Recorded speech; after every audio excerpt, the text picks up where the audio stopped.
So good morning. We'll be starting with the basic organic chemistry or general organic chemistry. So this is the chapter that is from the very beginning we'll be starting with, and therefore we'll be starting with the very much you can say from carbon we'll be starting. And so I'm just writing a basic organic chemistry. Basic organic chemistry.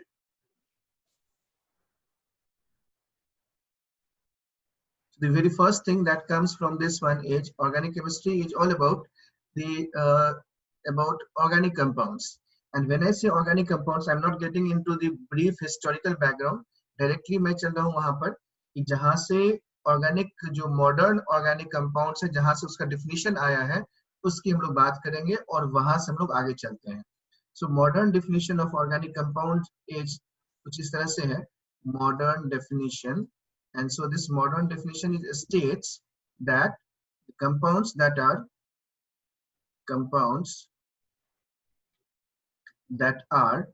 either hydrocarbon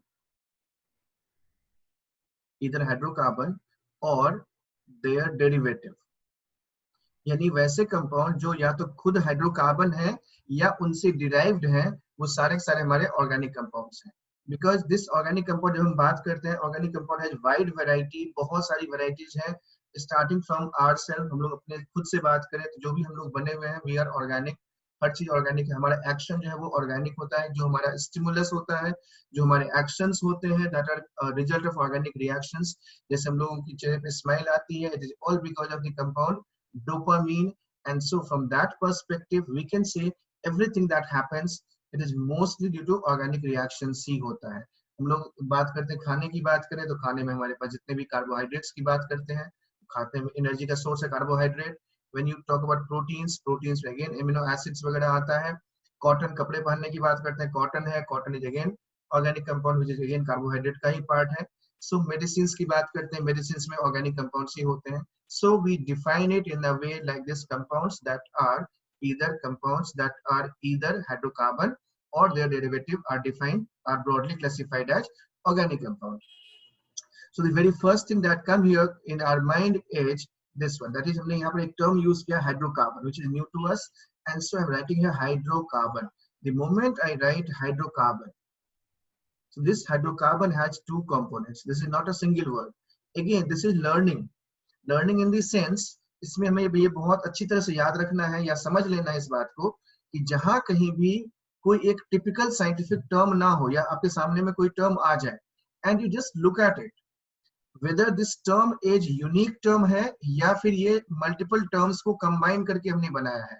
so if I look at this hydrocarbon term, then we can see here hydrocarbon is made up of two terms. That first term is hydrogen and the other one is carbon. पहला हमारा है hydrogen और दूसरा है हमारा इसमें carbon.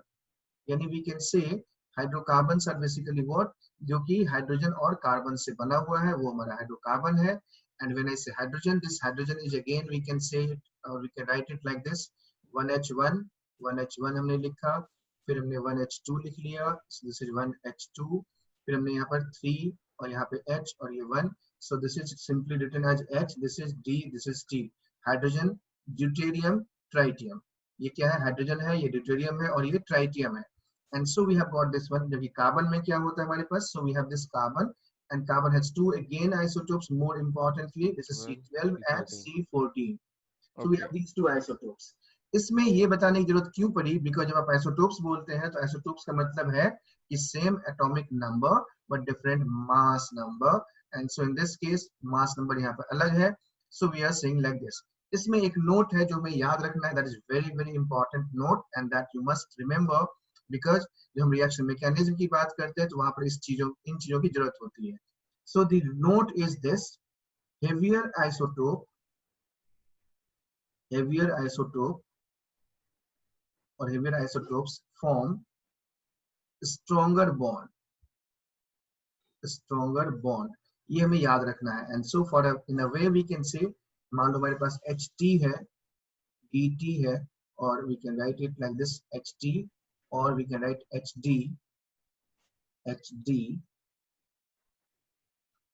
and HH. So we find this is the order of bond energy, यानी stronger bond मान लो हमने इसके बदले Ct लिखा है, Cd लिखा है और Ch लिखा है, तो जो बॉन्ड एनर्जी का ऑर्डर होगा वो Ct का maximum, then Cd, then Ch। So heavier isotope जब भी होगा उसका बॉन्ड क्या होगा, ज्यादा मजबूत होगा।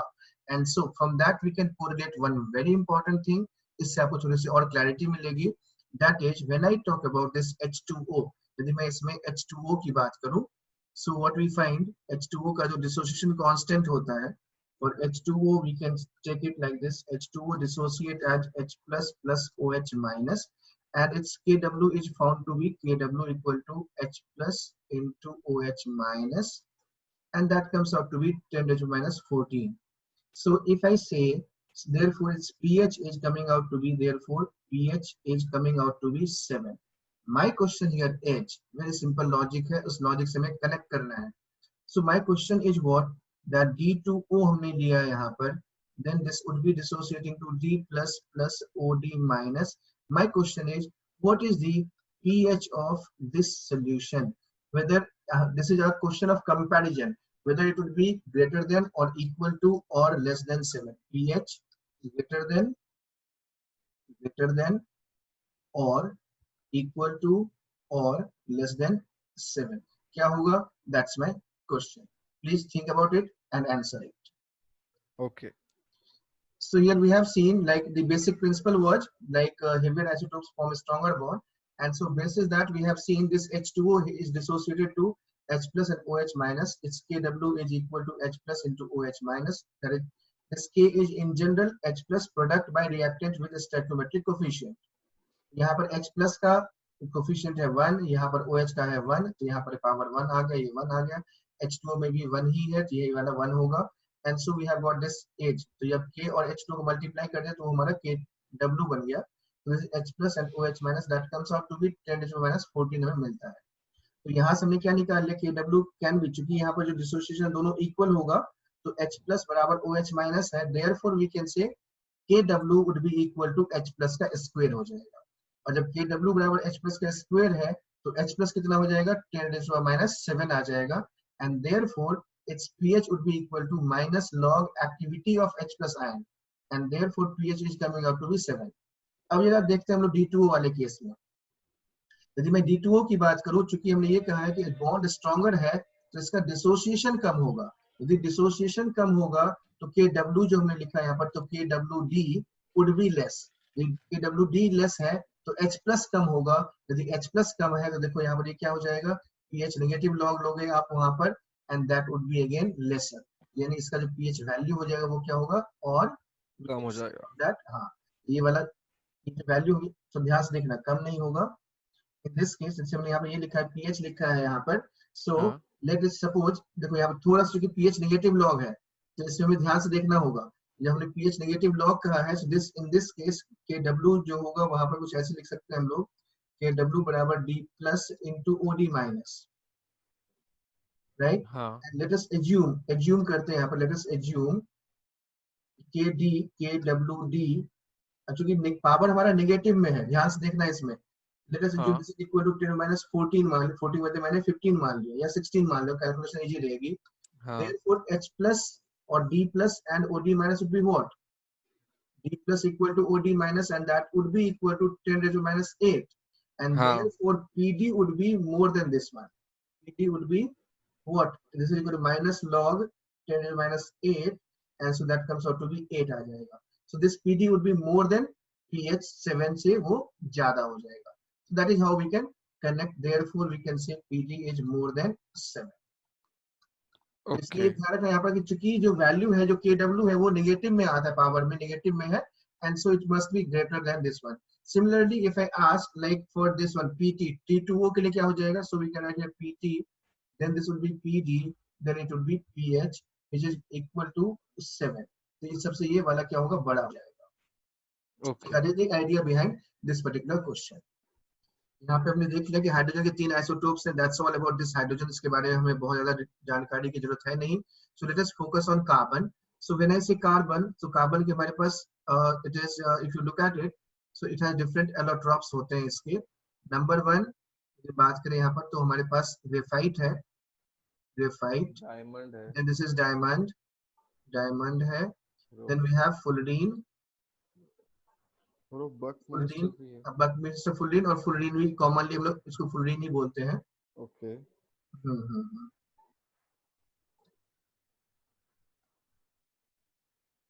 fullerene, and this is coke और प्योर कार्बन आ गया। So we can say this is graphite is thermodynamically most stable है, this is thermodynamically most stable, right? This is sp2 hybridized, sp2 hybridized है, ठीक। it is you can say layered structure है, yes layered structure है, जबकि इसमें diamond is basically tetrahedral structure है, crystalline है, crystalline ये भी है, graphite भी crystalline है, crystalline, okay and conductor, this is also conductor भी है ये वाला, ओके conductor, जैसे crystalline है but non conductor है ये वाला, non conductor। Fullerene is high refractive index, high refractive index, high refractive refractive yes index। Now this fullerene is nothing but इसमें में aromatic है, ये में ध्यान रखना है, aromatic है, pi electron present होते हैं, and this is conductor। और दो तरह की rings की हम बात करते हैं, 5 membered and 6 membered rings are present, 5 and 6 membered rings are present, rings are present in it, and coke is just amorphous form है, this is amorphous form।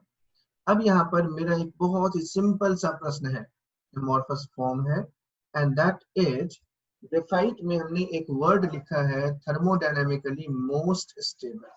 Normally this is one of the statement, this is one of the part जहाँ पर हमें clarity नहीं होती है कि what exactly इसका meaning क्या है, यानी ये क्या कहना क्या चाहता है आखिर thermodynamically most stable है, और ये एग्जैक्टली क्या इंडिकेट करता है। जैसे हम लोग इसका यूज करते हैं पर्टिकुलरली थर्मोकेमिस्ट्री में, हम लोगों ने देखा हुआ है कि ग्रेफाइट का जो स्टैंडर्ड स्टेट है उसको हम लोग ग्रेफाइट ही कार्बन का स्टैंडर्ड स्टेट को ग्रेफाइट ही मानते हैं, नॉट डायमंड और not, and so you should never relate it with the hardness और समथिंग लाइक दैट, उससे हमें नहीं रिलेट करना है।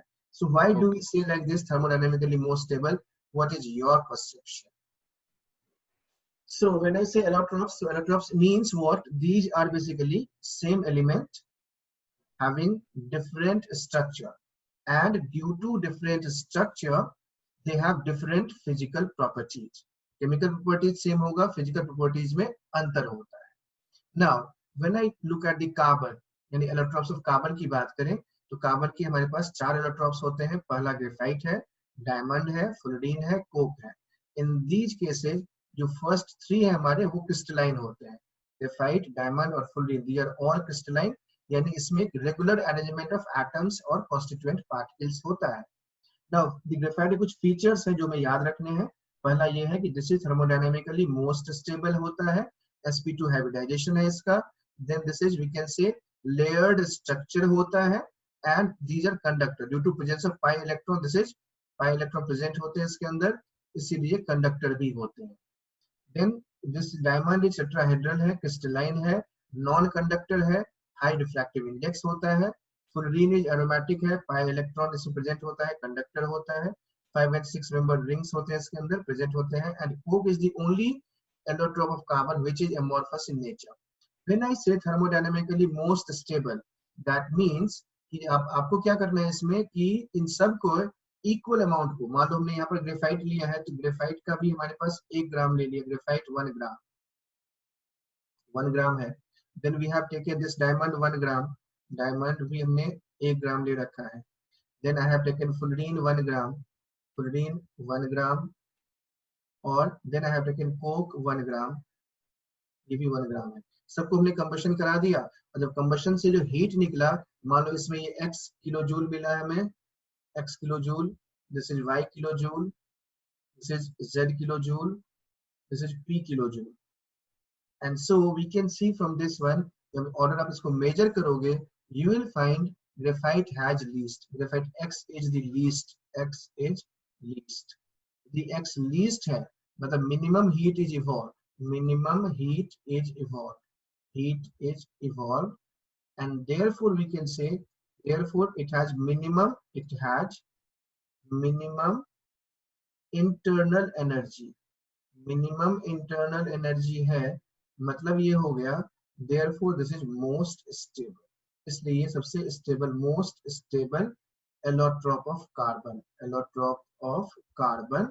एंड देयरफॉर इन थर्मोडायनामिक्स और थर्मोकेमिस्ट्री जिसकी हम लोग चर्चा करते हैं, इसीलिए हम लोग ये लिखते हैं कि this is enthalpy of formation of graphite H naught for graphite carbon, carbon और कार्बन में कौन सा ग्रेफाइट इज इक्वल टू, जो स्टैंडर्ड स्टेट में इसका 0 माना जाता है, but this is not equal to 0 for diamond.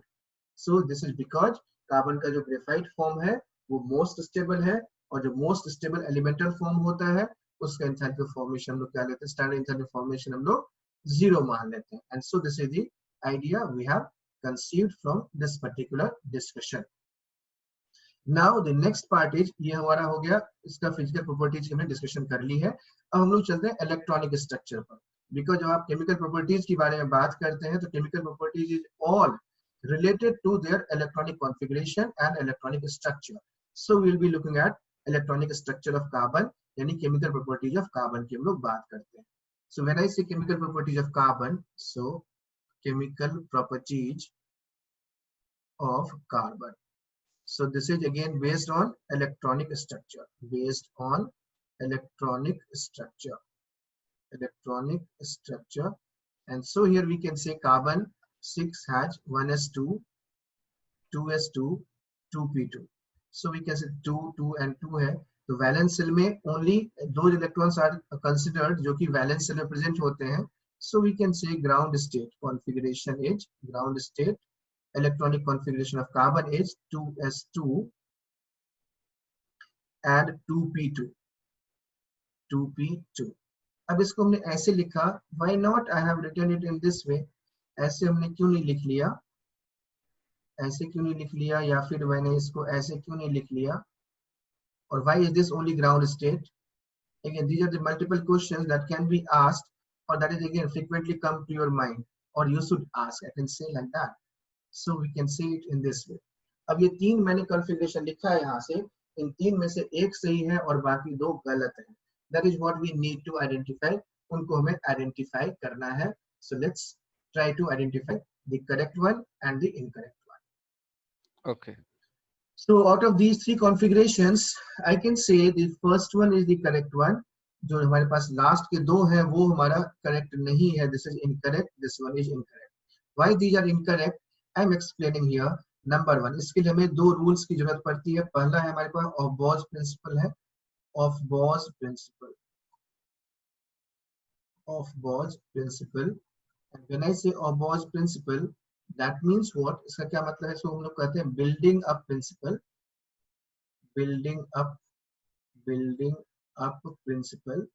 यानी इसमें हम ये कहते हैं कि किसी भी सब सेल में जब इलेक्ट्रॉन को हमें फिल करना होता है तो हमें ध्यान रखना है कि एनर्जी जो होना चाहिए वो लोएस्ट वाले में पहले फिल होगा, फिर उसका हायर वाले में जाता है। यानी lower energy sub cells are filled first, lower energy subcells are filled first। मतलब ये होगा जिसकी एनर्जी लोअर होगी सबसे पहले वो फिल होगा। इसका सिंपल सा तरीका ये होता है, E is proportional to n plus L देखते हैं। जब n plus L सेम हो जाए, when n plus L is same, when n plus L is same, n plus L is same, in that case E is proportional to n, यानी lower n lower energy. तो पहले lower energy वाले में electron जाता है, जब पूरा भर जाएगा तो हायर में जाएगा। सो लुकिंग एट दिस, मैं इसको देखूं यहाँ से, तो यहाँ पर जो इसकी 2s की बात हम लोग करें, ये वाला 2s है और ये वाला 2p है। तो इसके लिए यदि मैं n plus l की बात करूँ तो n plus l इसके लिए है 2 और इसके लिए है 3। तो पहले ये वाला जो हमारे पास सबसेल है पहले ये पूरा भर जाना चाहिए था, तब जाके इसमें जाना चाहिए था। इसीलिए दिस स्ट्रक्चर और this configuration is not obeying Aufbau principle, not obeying Aufbau principle, इसलिए ये वाला कॉन्फ़िगरेशन गलत है हमारा। So that is the reason behind this one. Now let's come to the second part. When I say second part और second configuration की मैं बात करूँ, इसमें एक रूल होता है which is called Hund's rule of maximum multiplicity. That is called Hund's rule of maximum multiplicity. And when I say Hund's rule of maximum multiplicity, Hund's rule of maximum multiplicity.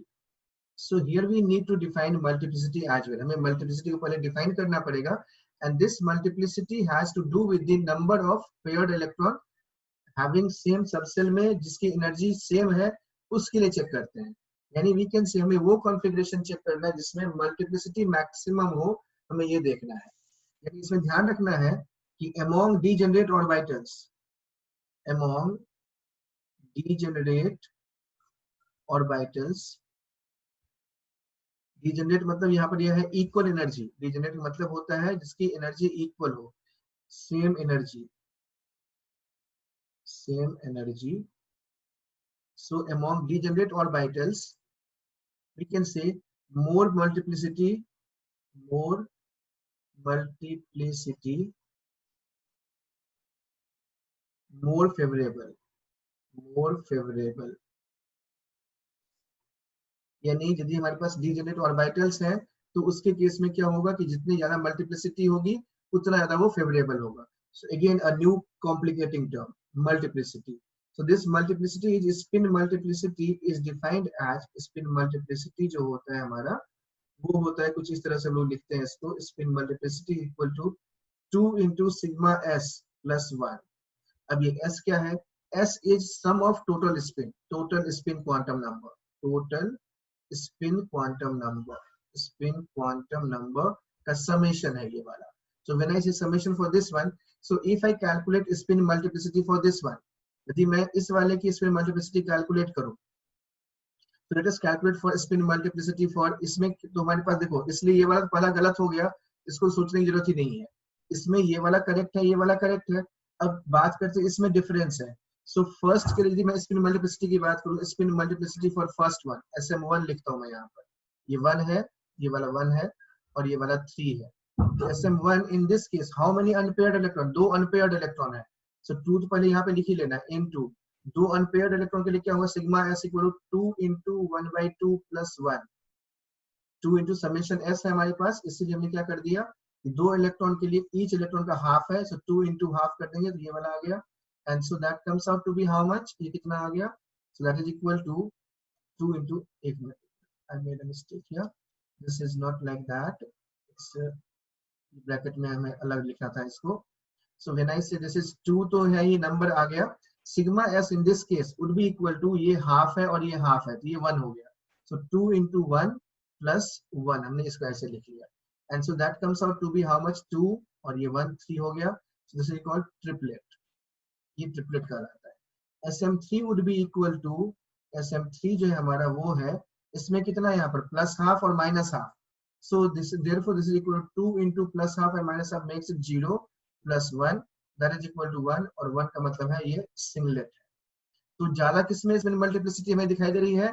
Triplet में ज्यादा multiplicity है. therefore this is more preferred and this one is correct, this is incorrect. So this the third configuration is correct according to Hund's rule of maximum multiplicity के हिसाब से ये गलत है पहला वाला, और बॉक के हिसाब से भी सही है और Hund's rule के हिसाब से भी सही है. So that is how we can check this one. इस तरह से हम ये कंफर्म कर सकते हैं कि ये वाला हमारा करेक्ट कॉन्फ़िगरेशन है, ये वाला उतना करेक्ट नहीं है, ये पार्शियली यहाँ पर बॉक के हिसाब से वो ठीक था लेकिन इसके हिसाब से इनकरेक्ट है.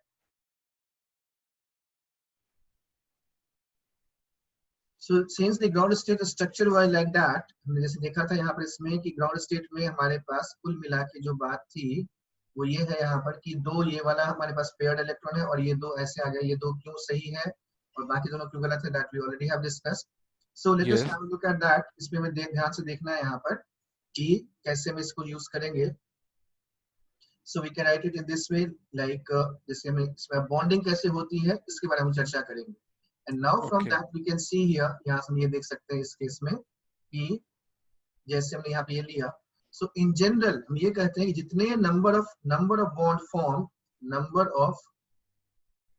bonds formed is equal to number of unpaired electron. Number of unpaired electron, जितने unpaired electrons होंगे उतने ही bonds बनेंगे. एक ये प्रिंसिपल है, एक रूल है. दूसरा रूल ये है कि जब भी बॉन्ड फॉर्मेशन प्रोसेस होता है, it is for the completion of octet, यानी bonds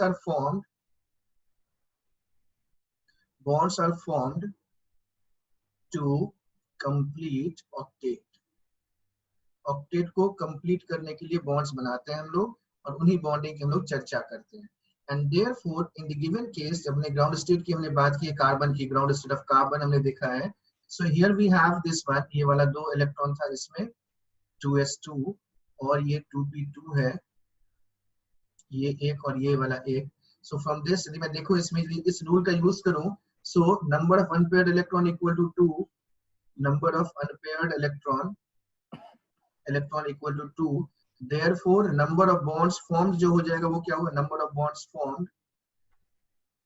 formed would be equal to 2, therefore दो और इलेक्ट्रॉन हमने यहाँ पे ऐड कर दिया तो बॉन्ड फॉर्म बनेगा होगा. so in that case if I just count the total number of electron, तो ये 2 हो गया, और यदि बॉन्ड बनाएगा कोवलेंट बॉन्ड, तो covalent bonds are formed by sharing of electron, and therefore in that case हमारे पास क्या हो जाएगा, ये तो खैर था ही हमारे पास, लाइक दिस वन, ये वाला तो हमारे पास ऑलरेडी है ही, ये एक और ये दूसरा. इसके अलावा 2 और इलेक्ट्रॉन आ जाएगा, एक आएगा यहाँ से हमारे पास कुछ इस तरह से, ये हमने ऐसे लिख लिया, और ये एक ऐसे लिख लिया. तो कुल मिला के जो बात हुई यहाँ पर, तो कुल मिला के कितने इलेक्ट्रॉन्स हुए हमारे पास, 6 इलेक्ट्रॉन सिस्टम बन गया.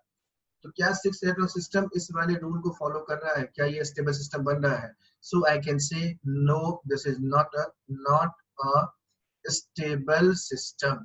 ये हमारा स्टेबल सिस्टम नहीं है, क्योंकि ऑक्टेट इज इनकम्प्लीट. ऑक्टेट हमारा इनकम्प्लीट है, ऑक्टेट इनकम्प्लीट है. So this is unstable system, and therefore this won't be feasible. और अल्टीमेटली हमें ये वैसे भी पता है कि कार्बन जब भी बनाता है 4 बॉन्ड्स बनाते हैं, तो ये कैसे बनाते हैं. And so for that we can predict one very important thing. एक तरीके से हम लोग क्या करते हैं यहाँ पर कि आसानी से इसको प्रेडिक्ट कर देते हैं. और प्रेडिक्ट कैसे करते हैं, कुछ इस तरीके से प्रेडिक्ट करते हैं यहाँ पर कि भाई ऐसे में तो ये केवल 6 इलेक्ट्रॉन बनाता है.